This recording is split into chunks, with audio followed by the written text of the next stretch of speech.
हाँ नीतीश कुमार जी, आपको बिहारी मजदूर आपको बोझ कब से नजर आने लगा?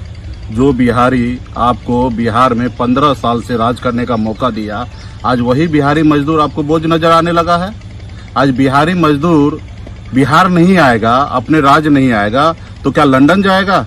आज वो अपने राज्य में आ रहा है और वहाँ पे कोरोना पॉजिटिव पाया जा रहा है, तो आपकी सरकार ने अलग से बुलेटिन जारी करने का क्या मतलब है कि बिहार के लोग इतना बाहर से आए हैं, लोग उनको इतना पॉजिटिव है, इसका मतलब क्या है? महाराष्ट्र सरकार तो ये नहीं जारी कर रहा है कि मराठी इतना है, गैर मराठी इतना है, और फिर बिहार में आने में आपको इतना आपत्ति है। 1000 केसेस नहीं है, उसको आपको हैंडल करने के लिए नहीं आ रहा है, और महाराष्ट्र सरकार 25,000 केसेस को हैंडल कर रही है। तो कहीं ना कहीं ये बिहारी मजदूर को लाने का पक्ष में तो आप बिल्कुल ही नहीं थे, ये तो मुझे पता था। लेकिन बिहारी मजदूर बिहार नहीं आएगा तो क्या लंदन जाएगा? अपने राज्य में नहीं आएगा, अपने घर नहीं आएगा, अपने बीवी बच्चे से नहीं मिलेगा, अपने भाई से नहीं मिलेगा, अपने परिवार के बीच में नहीं आएगा, तो कहाँ जाएगा? आप मेरे को बताइए। ये आज आपका जो सरकार के तरफ से बुलेटिन जो जारी किया कि बिहारी बाहर के प्रवासी मजदूर को इतना और बिहार में यहाँ पे, ये कैसे साबित होगा कि ये जो बाहर से आया उसको कोरोना लेके आया? क्यों यहाँ पे आपका, यहाँ का तो आपका व्यवस्था ठीक नहीं है, यहाँ पे उनको नहीं हो सकता है। चलिए मानते हैं कि ये तो 1 तारीख से बिहारी मजदूर आ रहे हैं, 1 जुलाई से। उससे पहले जो 500 केसेस था वो कहाँ से आ गया? वो लंदन से आ गया, तभी आपने तो नहीं रोका। जब आपके पार्टनर मोदी जी जब विदेश से जो ला रहे थे, सीमा सील नहीं किए थे, तभी तो आपने तो कोई ऐतराज नहीं जताया। आज भी मोदी जी रिकॉर्ड बनाने में लगे हुए हैं, दूसरे देश से लोगों को ला रहे हैं, तो आज उसमें तो ऐतराज आपको नजर नहीं आ रहा है। लेकिन बिहार के मजदूर, बिहार का बेटा अगर घर अपना आना चाहता है तो आपको बहुत समस्या है। आप तो कम से कम वो दूसरे प्रदेश में था, उसको राशन मुहैया कराते, खाने पीने का सुविधा उपलब्ध कराते, तो मुझे लगता है कि वो नहीं आते। आज वहां पे भी आप नाकामयाबी आपके रहा, जो वहां पे उसको पूरा फैसिलिटी नहीं दे पाए, तो वो क्या करेगा? बिहार आएंगे ना।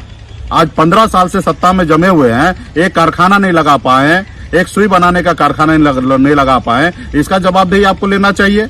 आज आप हमारे बिहार मजदूरी को यहाँ पे रोजगार आप उपलब्ध नहीं करा रहे, तो इसके लिए दूसरे राज्य में जाके काम कर रहा है। और बिहार के लोगों को बिहार में इलाज करने में आपको समस्या है, तो यही बिहारी मजदूर हमारा भाई दूसरे राज्य में अगर वो कोरोना पॉजिटिव पे आ जाएगा तो वहां की सरकार उसको कैसे इलाज करेगा? फिर तो उसको मरने के लिए छोड़ देगा। तो इस तरीके का आपका सरकार में इस तरीके का बुलेटिन जारी करना, ये दर्शाता है कि आप मानसिक रूप से कमजोर हो चुके हैं। आपसे सत्ता संभलने वाला नहीं है।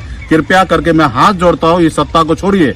अब इससे ज्यादा आपकी बस की बात नहीं है। बिहारी को आप अपने कंधे पे लेके जा सकते हैं, क्योंकि आपका उम्र हो चुका है। तो इसलिए इस तरीके का ड्रामा, इस तरीके का नाटक करना बंद कीजिए और माफी मांगिए बिहार के जनता से।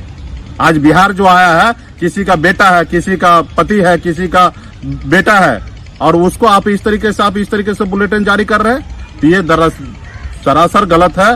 और आपको अगर अभी भी तकलीफ आज है कि बिहारी आपके ऊपर बोझ है, तो बिहार के जनता को संबोधित कीजिए। बताइए कि बिहार के जनता जो बाहर से मजदूर आ रहा है वो आपका बोझ है, उसको आप लाना नहीं चाहते हैं, उनको उसी हाल में छोड़ना चाहते हैं, दूसरे राज्य में मरने के लिए छोड़ना चाहते हैं, तो बिहार के जनता को बताइए। इस तरीके का ड्रामा करने का क्या मतलब है? एक पहले से केसेस इतना है, प्रवासी मजदूर आने के बाद केस इतना है, क्या 1000 पेशेंट को आप नहीं ठीक कर पाएंगे? देखिए महाराष्ट्र सरकार डट के खड़ा है, 25,000 उसके पास पेशेंट होने के बावजूद भी वो इलाज कर रहे हैं। वो ये नहीं बोल रहे हैं कि ये मराठी है और गैर मराठी है। दिल्ली सरकार देखिए किस तरीके से इलाज कर रहा है, हजारों की संख्या में वहां पे, तो कभी ऐतराज नहीं जता रहा है, और आप ये लोगों को बांटना चाह रहे हैं। तो इसके लिए बिहार के जनता से माफी मांगिए, और आपकी बस की बात नहीं है। आप कुर्सी छोड़िए, आपका समय हो चुका है।